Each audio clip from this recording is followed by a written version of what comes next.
Señoras y señores, bienvenidos, muy buenas noches, gracias por acompañarnos. Esto es La Silla Roja, este espacio, este foro abierto al diálogo, a la crítica, al análisis, a la reflexión. Gracias por acompañarnos.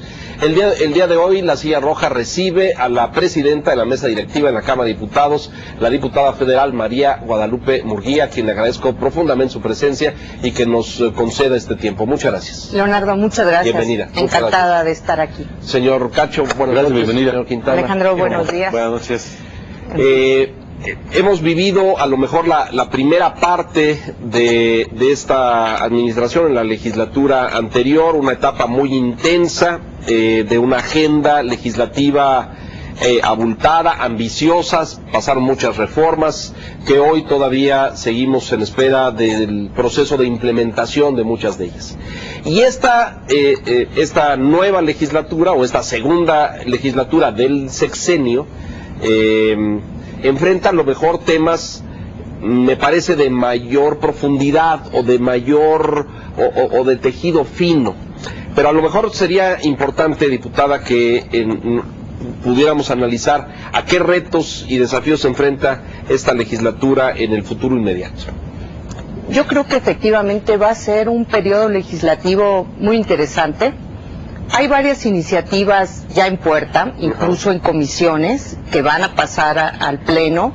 Una de ellas, ustedes han dado cuenta en los medios, es la Ley de Seguridad Interior, que tiene por objeto regular la participación de las Fuerzas Armadas en labores de seguridad pública, que ya comentaremos. Está también esta iniciativa preferente que presentó recientemente el Ejecutivo Federal en materia de educación, para atender el problema de los migrantes, todos aquellos jóvenes o adultos que regresan y que necesitan incorporarse al sistema educativo, independientemente de cuál sea su condición migratoria, incluso tengan documentos o no tengan documentos, el que puedan integrarse al sistema educativo, hacer una revalidación de estudios parcial o completa, mediante un método. Además, esa se envió con carácter de preferente, ¿verdad? Es de preferente. Esto implica que se envió a la Cámara de Senadores como Cámara de Origen. En 30 días naturales, el asunto tiene que pasar al Pleno del Senado. Y de ahí, una vez que se emita el acuerdo, la minuta, pasa a la Cámara de Diputados para que también en 30 días naturales el Congreso conozca y resuelva respecto de esta iniciativa, que creo yo que va a tener un amplio número de consensos, porque es una iniciativa generosa, es una iniciativa en la que se busca apoyar a los migrantes. ¿Están estas dos como prioritarias, digamos? Hay otra también que recientemente presentó tanto el PRI como el PAN, que es la reducción, por ejemplo, del número de diputados. Que es un gran debate. Plurinominales, el número de senadores también bajo este concepto plurinominal, es decir, reducir los plurinominales en el Congreso, en la Cámara de Diputados, de 200 a 100 y en 32 el número de senadores. Es una iniciativa que, bueno, la presenta con muchísimas coincidencias, tanto el PRI como el PAN, y hace suponer que sea una iniciativa que pueda transitar con la mayoría. Hay matices. Actualmente la legislación nos dice que ningún partido puede tener más de 300 diputados, mayoría relativa, representación proporcional. La iniciativa que presenta el PRI deja este número de 300. La que presenta el PAN dice, bueno, si va a haber una reducción de un 20% en el número de diputados, de tal manera que los otros partidos políticos no vean menguada su capacidad de representación proporcional, el que no tenga 240, un partido como máximo. Suena sensato, ojalá y se logren los consensos. No es una gran ironía, digo, es el proceso legislativo, ¿no? Pero es que los propios legisladores tomen la decisión de aplicarse el cuchillo, es decir, sean ustedes quienes en un acto, me parece, pues de absoluto compromiso con la nación, digan, a ver, la Cámara cuesta mucho, los diputados costamos mucho, este modelo de representación proporcional diseñado en aquella histórica reforma Reyes Heroles a principios de los 80s, para que esas pequeñas fuerzas políticas tuvieran representación en la Cámara, en el México de hoy ya no tiene validez, porque hoy los partidos tienen otros mecanismos para existir y para ganar votos en el electorado. Entonces, a lo mejor es el momento histórico para hacerlo. Me pregunto si habrá la voluntad política para lograrlo. Bueno, yo creo que es algo que está exigiendo la ciudadanía. Y bueno, las leyes no son permanentes, tienen que irse rectificando. Adecuando al paso de los tiempos. Y adecuando. Y bueno, hoy hay un reclamo social que nos dice, es excesivo el número de diputados que nos representan en el Congreso, en el Senado, es excesivo el gasto, esto se requiere, como tú bien comentas, rectificar. Y bueno, pues es ¿Percibe usted consenso al interior de la Cámara? Percibo consenso, en lo general, por lo menos en dos fuerzas políticas que pueden conformar mayoría, PRI-PAN. Ahora, esto también puede traer reacciones en otros partidos políticos, los llamados partidos pequeños, que tienen un número importante de diputados de representación proporcional y que estarían cuidando el que esta medida no afecte. No los afecte a ellos. Bueno, es que a la hora, claro, hay víctimas, hay daños en esto. Hay partidos que de aplicarse alguna de las versiones de esta reforma quedarían sin nada, claro. Porque los representantes que tienen son plurinominales.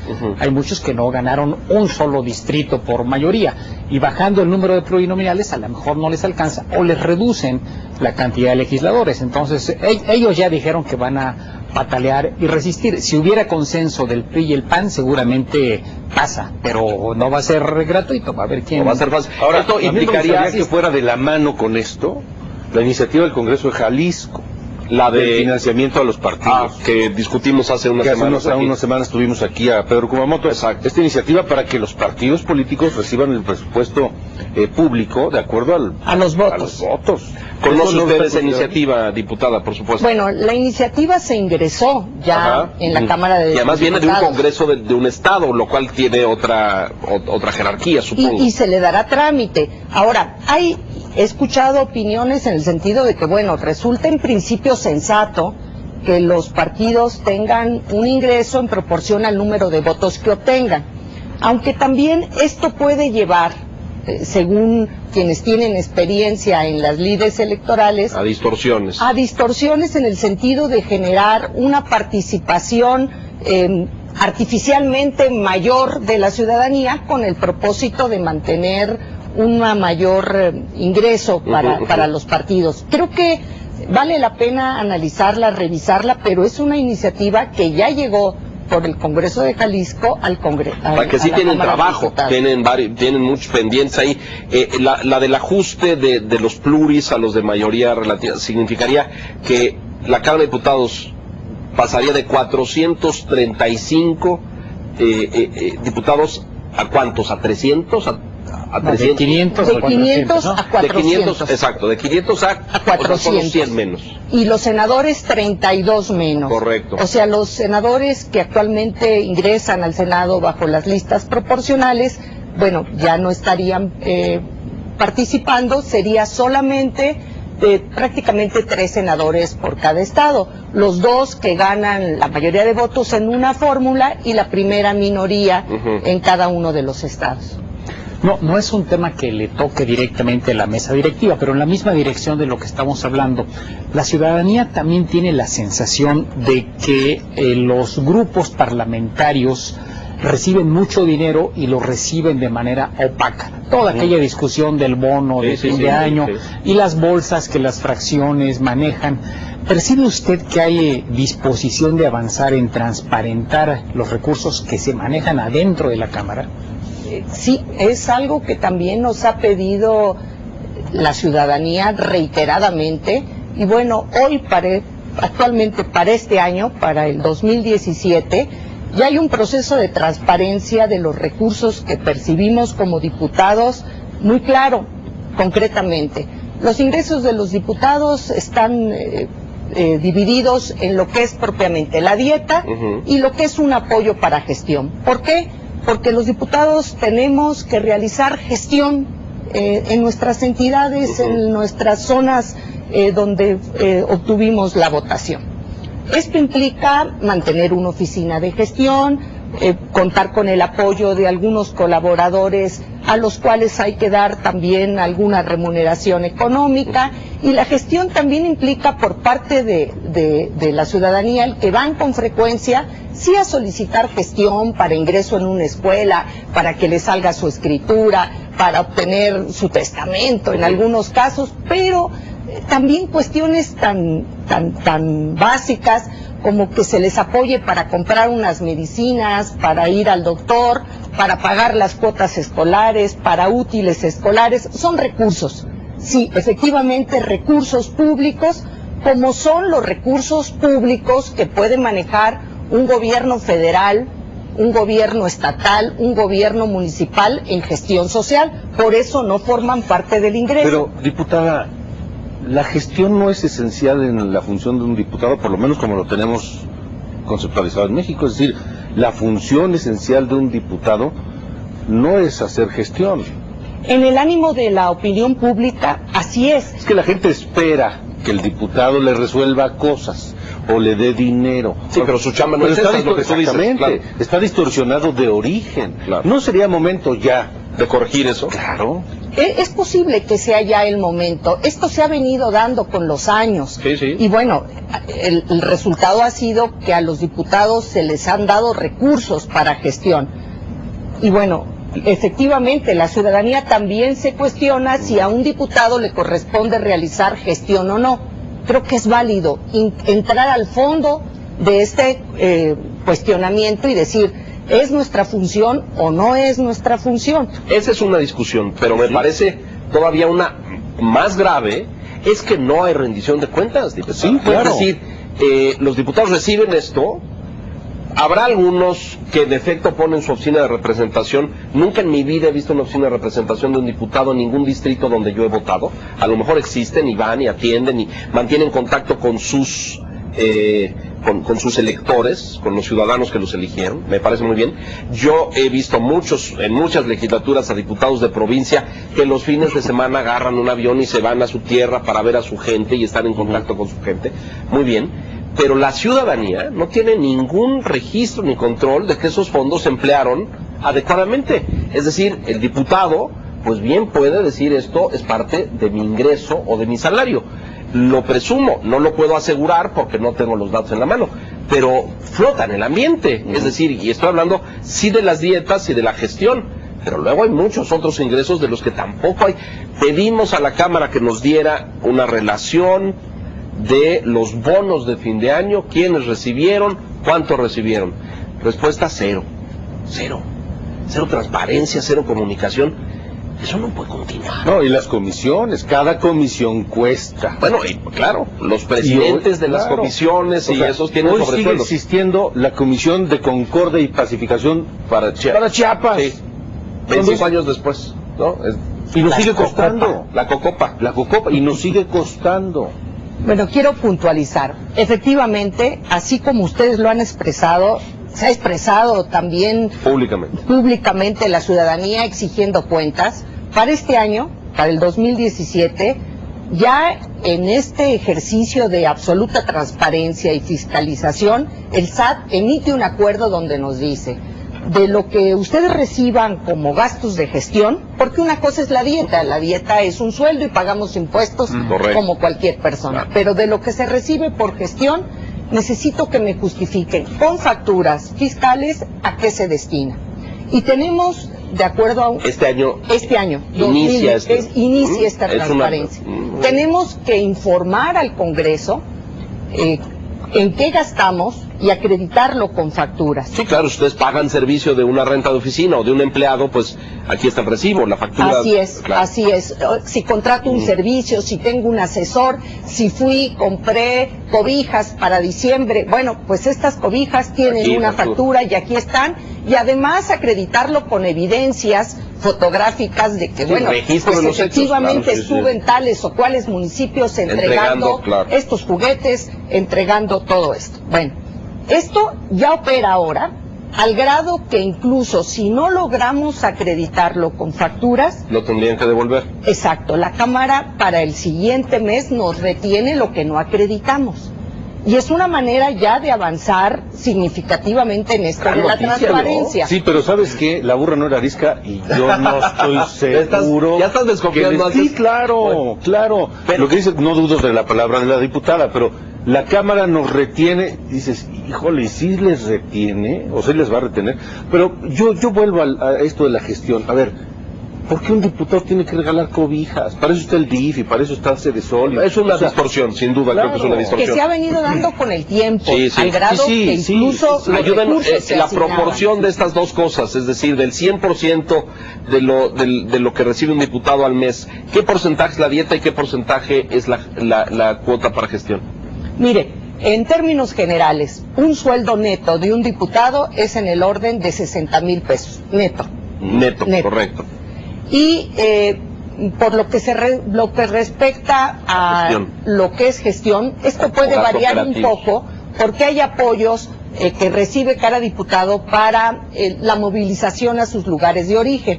No percibe lo mismo un diputado como yo de Querétaro a otro que está en Sonora, claro, que recibe una cantidad un poco mayor por los aviones, por los traslados, por aviones. Esto va en el orden, y hablaría de mi caso, de 108,000 pesos, que son los que tenemos que justificar.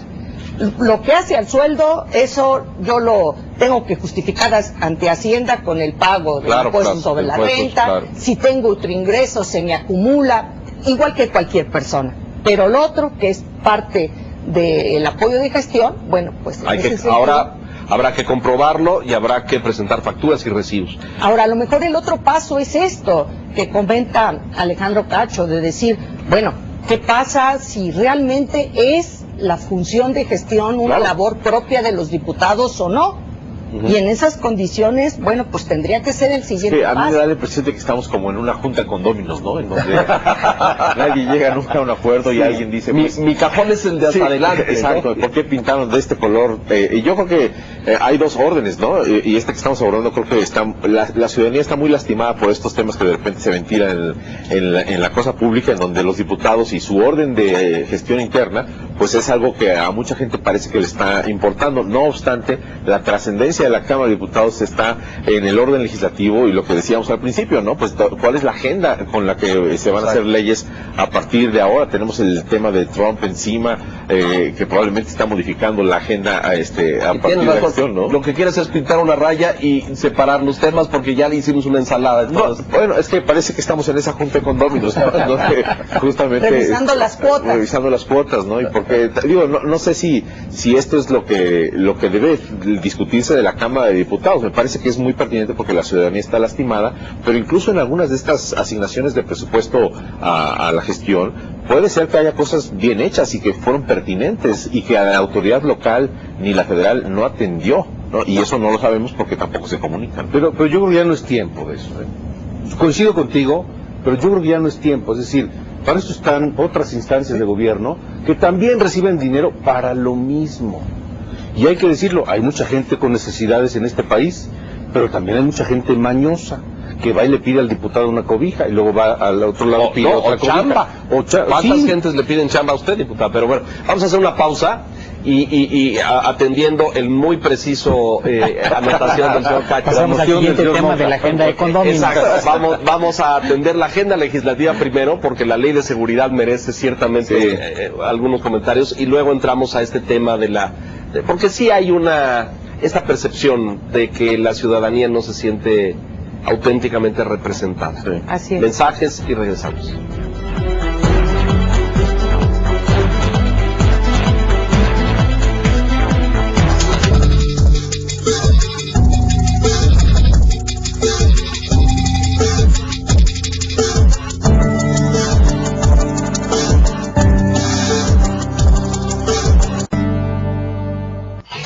En el Financiero Bloomberg con Lucero Álvarez, presentamos una sección que explora las propuestas culinarias de la Ciudad de México.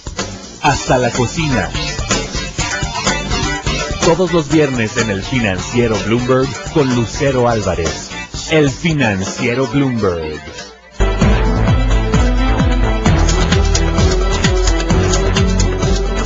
Bueno, agenda, si les parece bien, ¿no? Entramos a la agenda y luego a la junta de condóminos que apuntaba el tema. Quizá la pregunta para hablar de agenda tiene que ver si en México la sociedad, que está toda preocupada por lo que está ocurriendo con Donald Trump, está haciendo esto un reflejo para lo que será la agenda legislativa en la Cámara. Es decir, ¿qué tanto se está modificando, sí o no, la perspectiva de lo que se legislará en función de que Donald Trump está gobernando Estados Unidos con ese carácter de gobierno, ¿no? Yo creo que sí, es un hecho fundamental esta nueva relación con los Estados Unidos, porque así la veo como un nuevo esquema de relación, no solamente de México con los Estados Unidos, creo que de los Estados Unidos con el mundo. Y va a haber nuevas reglas, seguramente va a haber decisiones que se tomen, que sean dolorosas para nosotros como los mexicanos y que tenemos que estar en esta misma sintonía. Por ejemplo, las reuniones interparlamentarias México-Estados Unidos no se llevaron a cabo el año pasado, en esta legislatura. Hoy van a tener una presencia muy importante. Ya estamos en contacto con los parlamentaristas en Estados Unidos, pues para tener esta comunicación, para que en un momento dado, si es necesario hacer este cabildeo, en donde se busque defender los intereses de los mexicanos que estén allá legalmente, o de migrantes o de indocumentados, pues haya ya este vínculo de comunicación. Esto, a partir del mes de junio, va a tener una fuerza muy importante en este Congreso. Estas reuniones interparlamentarias, México-Estados Unidos. Mencionaba usted, diputada, al principio, y es otro de esos temas candentes en la sociedad mexicana, y que particularmente cuando nosotros tenemos contacto con las Fuerzas Armadas, con la Defensa o la Marina, surge como una de sus grandes preocupaciones. Hemos escuchado mensajes muy enérgicos del general secretario Cienfuegos en este tema, y este reclamo, yo creo que a lo mejor estaremos cumpliendo una década de haberle encargado a las Fuerzas Armadas estas labores de seguridad interna en el país, y ellos han enfrentado esto sin un marco jurídico adecuado, sin un respaldo. Hay ya una iniciativa ahora. Me parece que el legislativo, esta legislatura y otras anteriores, no prestaron la atención adecuada al asunto. Tengo la impresión de que hoy existe la sensibilidad de darle máxima prioridad, porque lo que sabemos nosotros, porque hemos entrevistado y dialogado con ellos, es que se sienten desprotegidos, indefensos, que hacen una labor que no les corresponde, cuestionados, señalados y luego mandados al juicio, valorados, diciendo, oye, pero a mí me mandan a la guerra, yo soy un militar, no soy un policía, y las funciones están totalmente confundidas ahí por parte de la ciudadanía. ¿Qué importancia le dará la Cámara a esta iniciativa en las próximas semanas y meses? Bueno, no solo hay una iniciativa, hay cuatro. Hay cuatro, es correcto. Dos de Acción Nacional, una del grupo parlamentario del PRI, otra del PRD, con muchos puntos coincidentes. Quisiera puntualizar, la participación de las Fuerzas Armadas en materia de seguridad es una atribución que corresponde al presidente, es absolutamente constitucional, está regulada en el artículo 89, donde dice: el presidente puede hacer intervenir a las Fuerzas Armadas en funciones de seguridad interior y defensa exterior. Es por eso que, bueno, ha habido un involucramiento casi constante de las Fuerzas Armadas en los últimos 10 años. Pero también, y nos ha tocado platicar con la Marina, con el secretario de la Defensa, particularmente yo fui presidenta de la Comisión Ayotzinapa, y había muchos cuestionamientos acerca del comportamiento del Ejército, y nos decía el general secretario: el Ejército no tiene a su cargo la seguridad pública, interviene en un asunto cuando el presidente de la República le da la instrucción a intervenir. Nosotros no participamos porque no tuvimos la instrucción, y fue el mismo caso de la Marina. Entonces, independientemente de todo esto, en que le asiste la razón a las Fuerzas Armadas, es importante regular esta operación. La mayoría, realmente todas las iniciativas tienen puntos en común. Piden que haya una declaratoria de que hay una afectación a la seguridad interior, y que diga: el Ejército, la Fuerza Aérea, la Marina van a participar en esta zona geográfica determinada por un tiempo determinado, obviamente con objetivos muy precisos. Con objetivos muy precisos, con el compromiso que ya lo tienen de respetar el Estado de Derecho, los derechos humanos, claro. Y habiendo un equilibrio parlamentario en donde, dado que es una atribución del presidente, posiblemente el secretario de Gobernación tenga que acudir al Congreso, se habla como posibilidad de esta comisión bicameral México, Estados Unidos, Senado, Cámara de Diputados, en esta comisión bicameral que informe de cuál fue el resultado de la gestión. Ahora, también hay voces, y creo que se tienen que atender, en el sentido de decir que no se pida la intervención del ejército para sofocar manifestaciones sociales o en caso de conflictos electorales. Me parece válido. Que esta participación del ejército no represente una suspensión de garantías. Tiene que quedar bien claro, son supuestos constitucionales diferentes. La suspensión de garantías es artículo 29, emergencia nacional, es un régimen de excepción, nunca se ha dado, que no es el supuesto, y esto es la participación del ejército, las Fuerzas Armadas en general, en funciones de seguridad pública. Hay un asunto, perdón, Enrique, que me preocupa. Está muy bien que se regule la intervención de las Fuerzas Armadas en estos temas, pero ese es nuestro último recurso. Así es. El origen de esto es la incapacidad de los gobiernos para darnos seguridad y la corrupción de las policías. Y la necesidad urgentísima de que las policías todas se renueven. ¿Está en esta ley contemplado eso?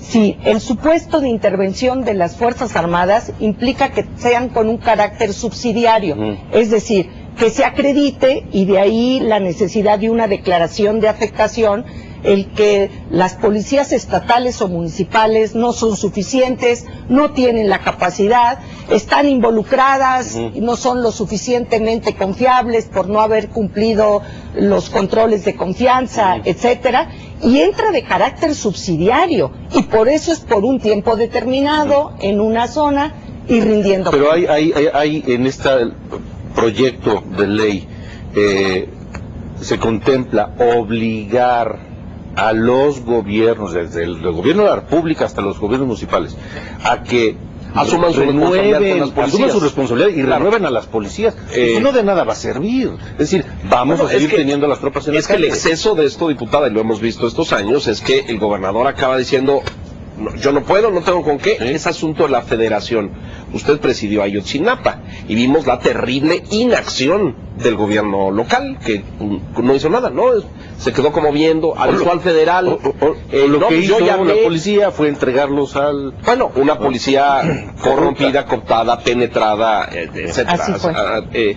Pero el gobierno del Estado, pues, le avisó a la federación a lo mejor se retrasó, etcétera. Pero este es un exceso en el que caen los gobiernos estatales de no entrarle a eso. Lo que pasa es que las leyes no pueden resolver todo. Hay cosas que son de acción ejecutiva. Las leyes pueden poner ciertas reglas, pero esto de la obligación de los gobiernos estatales y municipales tiene que venir directamente de la acción de la federación. Puede ayudar algo la legislación, pero no creo que sea el tema esencial. Pero le quería preguntar respecto a esta ley en particular, diputada, las 4 iniciativas. No son nuevas, el tema, la discusión tiene ya mucho tiempo y el diablo está en los detalles. Aunque luego haya estas coincidencias generales a la hora de que se dictaminan, a la hora de que pasan al Pleno, pues a veces se atoran porque resulta que al PRI no le gustó el acento aquí y al PAN la coma de allá y al PRD esto. Y así ya nos hemos llevado bastantes meses, y por eso el enojo de los generales, por eso el enojo del ejército. ¿Realmente hay condiciones para que ahora sí, en este periodo ordinario, salga esta ley? Tiene razón en el sentido de que no son iniciativas nuevas. Ha habido varias ya intentos de regular esto desde el gobierno federal pasado y no prosperaron. Yo creo que hoy hay un matiz que me parece señaladamente importante, que es la intervención del secretario de la Defensa diciendo: pedimos a los diputados y a los senadores que legislen en esta materia. No es nuestra función no nos corresponde, lo ha dicho en corto y lo dijo a la opinión pública, saliendo reiteradamente en una posicionamiento que no habíamos visto antes por parte de un secretario de la Defensa, diciendo tienen que regularlo porque esta participación del ejército ha tenido altísimos costos para el ejército. ¿Por qué? Porque estamos cuestionados, porque si participamos malo, si no participamos también, nuestras funciones no son de seguridad pública y bueno, necesitamos un marco jurídico muy claro para decir cómo tenemos que actuar y qué cuentas tenemos que dar. Entre otras cosas, bueno, esta participación ha costado al ejército, y es lo que nos han informado el propio ejército, la pérdida del fuero militar cuando estén involucrados civiles. Ha habido costos importantes y desgaste. Este matiz no es menor y ha precipitado con mucho el que estas iniciativas hoy se analicen, se dictaminen en su momento y vayan a transitar. Tengo esa confianza. Habiendo 4, porque hay muchas, ¿no? Es decir, yo supondría, yo nunca he sido legislador, no está, a don Carlos lo han invitado varias veces, pero yo supondría que el trabajo inmediato sería como de las 4, integrar y construir una sola, es decir, si hay mucho materia en común, con eso construir una sola y luego ir afinando los detalles que no comparten las otras. ¿Ese sería el proceso? Sería el proceso. Algunas iniciativas alguna iniciativa, por ejemplo la del PRI, señala algo que por ejemplo no se había tocado por ninguna legislación anteriormente. Hablamos de seguridad interior. Este término se maneja desde las constituciones en el siglo pasado y no se definía qué es seguridad interior. ¿Cuál es la diferencia entre seguridad interior y seguridad pública, que decimos que está a cargo de las policías municipales, estatales?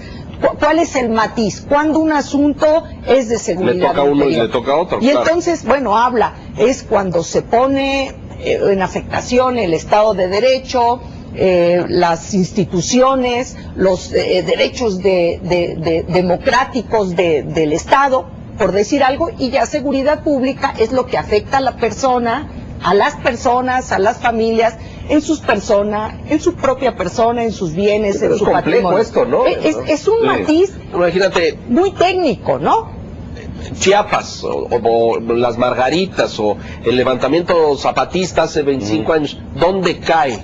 ¿En seguridad pública, en seguridad interna, o un cachito en una y otro cachito en otra? Porque es muy difícil hacer un matiz ahí. No es fácil. ¿No? Cuando un asunto de seguridad pública, claramente, se transforma en un asunto de seguridad interior y con suyo de seguridad nacional, claro. Porque bueno, el asunto afectó a las instituciones, al Estado de Derecho, a la vida de las personas en esa... Sí, definir los parámetros con los que decide. Es un matiz, que quizás por eso no había habido estas precisiones, pero hay que debatirlo. Gran parte de los cuestionamientos que algunos grupos políticos están pidiendo es la rendición de cuentas, el que sea un marco muy claro, que haya rendición de cuentas, a quién va a rendir cuentas.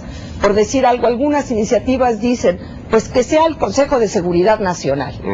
Entonces dicen, bueno, es que el Consejo de Seguridad es finalmente el presidente y los propios secretarios de la Defensa, Marina, otros, o sea, se rinden cuentas a sí mismos. No parece particularmente viable. Y del otro lado, tú imagínate a un general rindiendo cuentas a la ciudadanía, cuando un general pero es que todo esto está muy bien, pero debe ser coyuntural. Y no estamos... Temporal, coyuntural. Y no estamos yendo a la raíz del tema. Es decir, muy bien, se construye la mejor ley de seguridad interior que se pueda, pero no vamos a avanzar.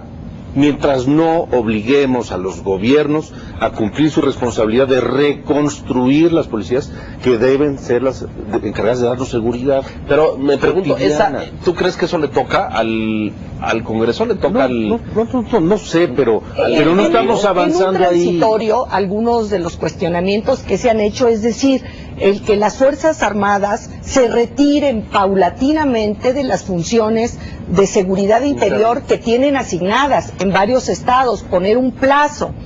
El punto es definir qué plazo es suficiente, porque bueno, pensar en que ahorita se puedan retirar de Guerrero, por ejemplo, implicaría capacitar policías, renovar corporaciones, claro, pero no es hacia donde debemos caminar. Claro, y ese es el sentido de esta iniciativa, precisamente el que también se fije un plazo para que las policías estatales y las municipales y las federales, en este proceso de depuración, claro, y de certificación. Hay otro tema, si me permiten, que me parece también muy fundamental en este año particularmente, que es la vinculación de México hacia otros países que no son Estados Unidos, del cual ya hablamos brevemente. Y yo quería preguntarte cuál es la postura, la posición del Congreso, de la Cámara de Diputados, en relación con la aceleración que puede tener México para integrarse a otros países. Ya sabemos que tenemos tratados de libre comercio con muchas naciones, pero es otra de estas atribuciones que caen quizá mucho en el Ejecutivo, pero que por la coyuntura que estamos viviendo, particularmente con los Estados Unidos, no pareciera que tenemos que esperar necesariamente a que nada más el Ejecutivo actúe, sino que también otros poderes de la Unión aceleren esta vinculación de México hacia el mundo. Bueno, es un hecho que los Estados Unidos es nuestro principal socio comercial. Sin embargo, en las actuales circunstancias, parece ser que esta relación va a ser, por lo menos, y por decirlo así, compleja en este tiempo. Entonces, ante esta circunstancia, México tiene muchos tratados comerciales con otras naciones y es indispensable fortalecer la relación comercial con otras naciones. No solamente mirar a los Estados Unidos como nuestro socio prioritario, sino quizás abrirnos propiamente a Latinoamérica, a la Unión Europea, a China como un socio comercial potencial importantísimo, y trabajar en este sentido. Además, pues bueno, también está el mercado interno, necesitamos fortalecernos, y esto es algo de lo que se ha hablado en el Congreso. El propio Senado, que tiene dentro de sus atribuciones lo relativo a las relaciones internacionales, ha estado solicitando un espacio en el cuarto de junto para poder participar en las negociaciones del TLC, de revisión del TLC. No sé si esto se vaya a ser posible, pero desde luego los legisladores están pidiendo participar y conocer formar de los parte avances. del equipo. Sí. Si me permite, diputada, vamos a hacer una pausa, vamos a mensajes rápidamente y regresamos a esta conversación. Volvemos.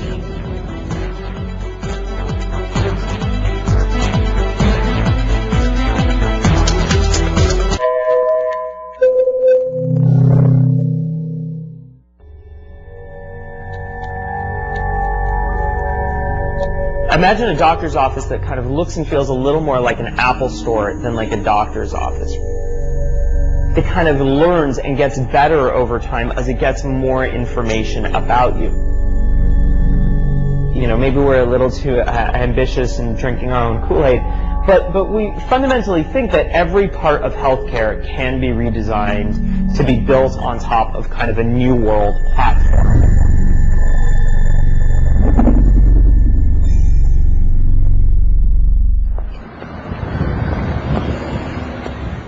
While Washington debates the fate of Obamacare, Silicon Valley is attempting its own solution to the healthcare crisis.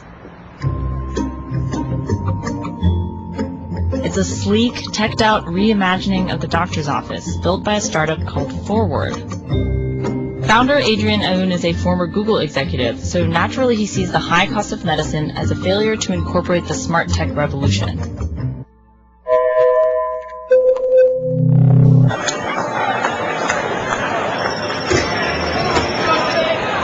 El financiero Bloomberg, Power Business.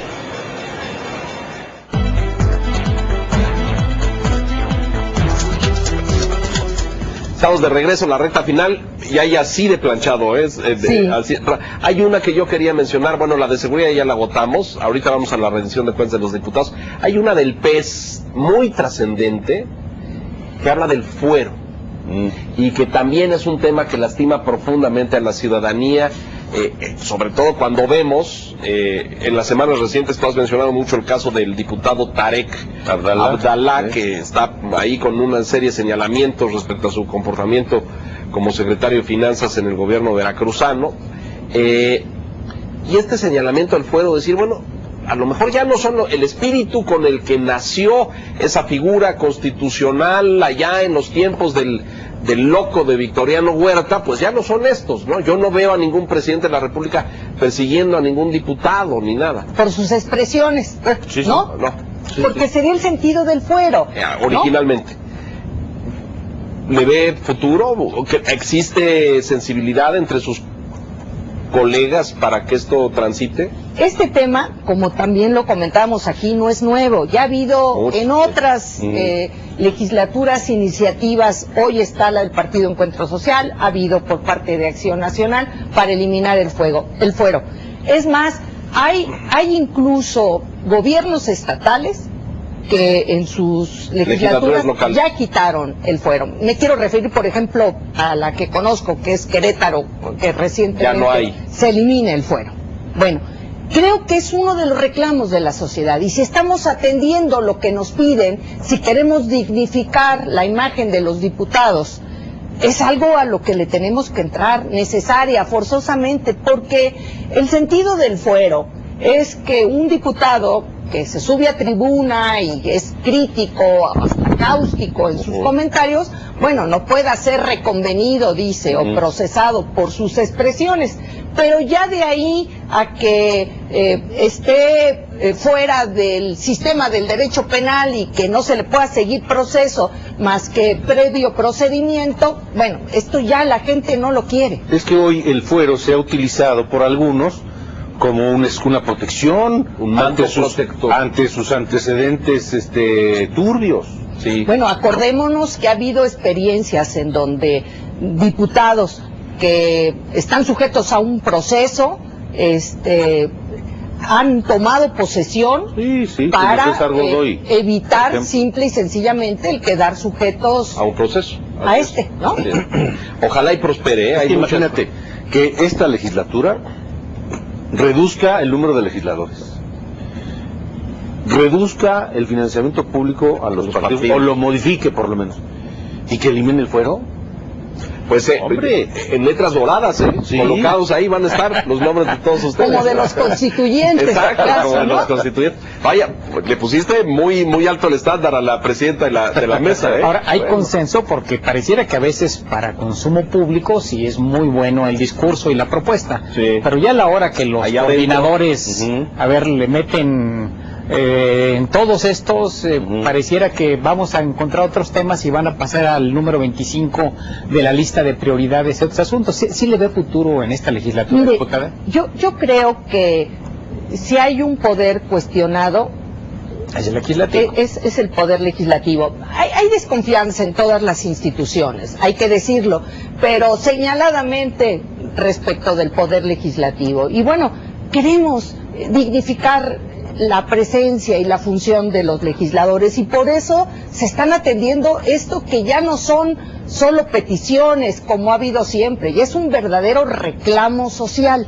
Es la transparencia de los recursos, reducir el número de diputados, y hoy analizar el tema del fuero. Sí, siempre hay jaloneos al interior de las comisiones, en el mismo pleno, pero bueno, finalmente estamos atendiendo lo que la gente nos está exigiendo. Pero ¿a poco se van a convertir en personas ejemplares una vez que cambien estas tres cosas, ¿no? Lo que decías, si se hacen estas tres modificaciones, yo dudaría honestamente que vamos a pensar un año después de que ya se instrumentaron, la gente piense que todos los diputados son personajes ejemplares que tenemos que emular. Y mi pregunta va en el terreno de si no tenemos que repensar la forma en la que se hace política en México y en la que los partidos políticos presentan a sus individuos, a sus plataformas, y más allá de estos ajustes que son loables, ¿no? Pero no cambian todo, ¿no? Pero tenemos que empezar por atender lo que nos están pidiendo. Nos están pidiendo esto, creo que estamos en la condición y en la posibilidad de ir dando respuesta. Efectivamente, el grupo político está muy cuestionado. Aquí interviene mucho no solo la afiliación partidista, la condición humana, pero creo yo que lo que es fundamental es que conforme vamos avanzando en la transparencia, en la rendición de cuentas y en combatir la impunidad, bueno, todos, seamos servidores públicos, representantes populares o ciudadanos, sabemos que el infringir la ley va a tener consecuencias personales, familiares, patrimoniales importantes. Entonces creo que lo más importante es que efectivamente se den muestras señaladas del combate a la impunidad, un poco con esta expresión tan mexicana que es que el que la hace la paga, y no solamente que ingrese, ¿no?, a un reclusorio, sino que restituya, ahora sí que devuelva lo que se llevó. Creo que esto es un proceso y tenemos que ir acreditándolo. No, yo creo que es un paso importante, pero sí, a mí sí me importa como ciudadano que se marquen diferencias de ex post, ¿no? Una vez que se aprobaron todos estos cambios, al mínimo, por ejemplo, que se noten las diferencias entre los partidos políticos, ¿no? Que digan, bueno, los de tal partido son más corruptos que los de, no sé, ¿no? Pero que se sepa cuál fue la diferencia de que... Bueno, yo creo que tiene algunas. Por ejemplo, ya si quitan el fuero, pues ya no vas a ver gente con antecedentes turbios buscando ser legislador para blindarse contra la justicia, ¿no? Claro. La ley. A lo mejor si reduces el número de legisladores, pues ya no vas a ver tómbolas, ¿no? Donde está quien sea, para sacar así por suerte, al azar, a gente que luego va a estar ahí y que francamente tiene un nivel pues muy cuestionable, por lo menos. Para este periodo que sigue, diputada, en donde usted va a encabezar la mesa directiva, tenemos procesos electorales, los 3 estatales y el municipal de Veracruz, y tenemos sobre todo, muy probablemente ya, que el acercamiento a los procesos internos de los partidos, y esto siempre contamina a la Cámara de Diputados. La Cámara de Diputados es la gran caja de resonancia donde lo que pasa en los partidos resuena, se refleja. ¿Cómo ve esta circunstancia, tanto en su propio partido? Ahí su paisano está, Ricardo Anaya está siendo protagonista también en el proceso. Muy sácale punta, está su paisano, muy sácale punta. Pues, luego le dan sus llegues por otros lados. Aquí no ha querido venir, por cierto. No ha querido venir. Como cosa suya, ahí le encargo, si le puedo decir que si nadie lo va a maltratar, no le vamos a hacer, no lo vamos a rapar. Vamos Déjeme que le diga, concretamente en el caso de Acción Nacional, creo que, y hablaría, porque bueno, mi filiación es panista, aun y cuando ahora la función de mesa directiva me obliga a la pluralidad, mi origen, mi filiación es panista, yo creo que Acción Nacional se encuentra en una situación privilegiada. El que haya por lo menos a hoy 4 aspirantes que quieran y puedan participar como candidatos a la presidencia, algunos manifiestamente, otros solo con la posibilidad de hacerlo, es muy bueno. ¿Qué creo que va a pasar? Yo creo, porque lo he visto en Acción Nacional, que evidentemente pues va a haber uno y Acción Nacional elegirá a uno de ellos, pero que los demás nos vamos a sumar, sea mi candidato o no sea mi candidato, porque está la coyuntura social, económica, política, en donde la posibilidad de ganar es real. Y lo que necesitamos es salir unidos con un proyecto fuerte, común, y esto es lo que estaríamos empujando. Lo que usted dice es que no se van a pelear. Yo creo que no va a haber diferencias, vamos a llegar a acuerdos, porque es válido y legítimo que cualquiera de ellos aspire, y todos tienen características y méritos para poder ser candidato o candidata. Al tiempo, y van a ver ustedes que vamos a salir unidos, porque creo que hay una coyuntura en donde la posibilidad de ganar concretamente para Acción Nacional, es real. Así lo dicen los números. Lo que pasa es que si ahí no construyen el acuerdo y el consenso, pues evidentemente otras fuerzas políticas que están muy activas aprovecharán ese vacío. El Estado de México en este momento es la muestra clara, es la mejor muestra, ¿no? Pero se va a dar. Y en otras cámaras, en la Cámara de Senadores, en algún momento, pues había casi 2 fracciones del PAN. Sí. Estaban tan peleados los senadores panistas que eran casi 2 grupos parlamentarios diferentes. Es todo un reto. Se han ido conciliando. Sí, claro. Y sí creo que en el proceso electoral, en el mes de junio, bueno, puede haber una mayor crispación en lo natural en una campaña de la Asamblea, señalando pues los hechos en tal estado o en otro, o actitudes respecto de un candidato o de otro. Eso es normal. Y bueno, el reto será que el Congreso sí sea un espacio en donde se exprese este sentido y este sentir de la nación. Yo creo que lo que dice Enrique, y coincido, es que a veces esta prioritaria agenda legislativa se ve subordinada a esa resonancia electoral, ¿no? Porque la tribuna y los discursos y esto lo ocupan lo que sucedió en las elecciones o en el mitin o los actos de campaña, entonces denuncio a porque repartió despensas. Una declaración. Y se distrae la atención y la energía de resolver lo importante, y lo importante es la ley de seguridad interna, y lo importante es revisar el financiamiento a partidos. Esto implicaría una reforma electoral, o una enésima reforma electoral, no sé qué número sería, modificar el esquema, esta iniciativa del Congreso de Jalisco, encabezada o abanderada por el diputado Pedro Kumamoto, pero merecería no solamente una discusión y un debate a fondo, sino la ley electoral, en opinión de muchos, tiene muchísimas imperfecciones. La ley dice que de aquí al 18 ya no se puede modificar para este proceso, pero sí para el siguiente. Nos vamos a esperar hasta el 18 y a partir de esa experiencia volver a entrar a las distorsiones electorales, o desde antes pretenderán ustedes hacer modificaciones. Yo creo que el reto, y me tocará a mí desde la presidencia de la mesa directiva, es conciliar. Por un lado es cumplir con la agenda legislativa, lo que forma parte de los asuntos prioritarios, pero también dar cauce a las expresiones que se manifiestan en el Congreso, en la Cámara de Diputados, que tienen que tener un cauce de expresión. Es decir, no que consuman la agenda y el tiempo legislativo, pero sí, de acuerdo con el reglamento, dar este cauce de expresión, porque tenemos que hacerlo. La función de los diputados, si bien es fundamentalmente, como usted bien dice, hacer leyes, también tiene una función deliberativa. Vivimos una democracia representativa, en donde un diputado de cualquier estado trae a la asamblea, a la comisión, la expresión de sus representados, y tiene que tener ese cauce, de acuerdo al reglamento, dando la oportunidad de que se exprese, pero sin que agote y consuma todo el esfuerzo legislativo. Ojalá, la quiero ver con la campanita, diputada, ahí llamando al orden. De entrada me parece arcaico que la reforma electoral, una eventual reforma electoral, se aplique hasta el 2024. Bueno, se aplicaría en las primeras, en las intermedias, ¿no? Es decir, pero para la presidencia de la República me refiero. Bueno, sí, ¿no? Bueno, pero es que así es, porque si tú modificas hoy los términos... Ya hoy los tiempos que vivimos ya son instantáneos, ya todo es rápido, ya...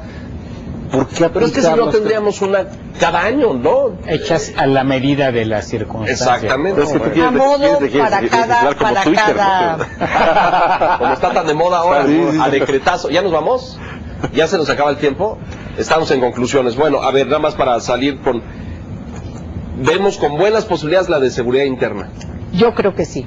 Y por lo menos se debatirá el tema... La preferente del Ejecutivo Federal en materia de educación. Muy bien. Pero, a ver, ahí yo tengo un comentario. Véanlo desde el punto... Eso debió haberse hecho hace no sé cuánto tiempo. Porque no solamente con los migrantes que vienen ahora o que van a regresar de Estados Unidos, o los Dreamers, no. Hay gente que viene de otros lados, de otros países, que tienen el mismo problema. Que estudiaron allá, y la revalidación de estudios acá es un dilema. Profundo.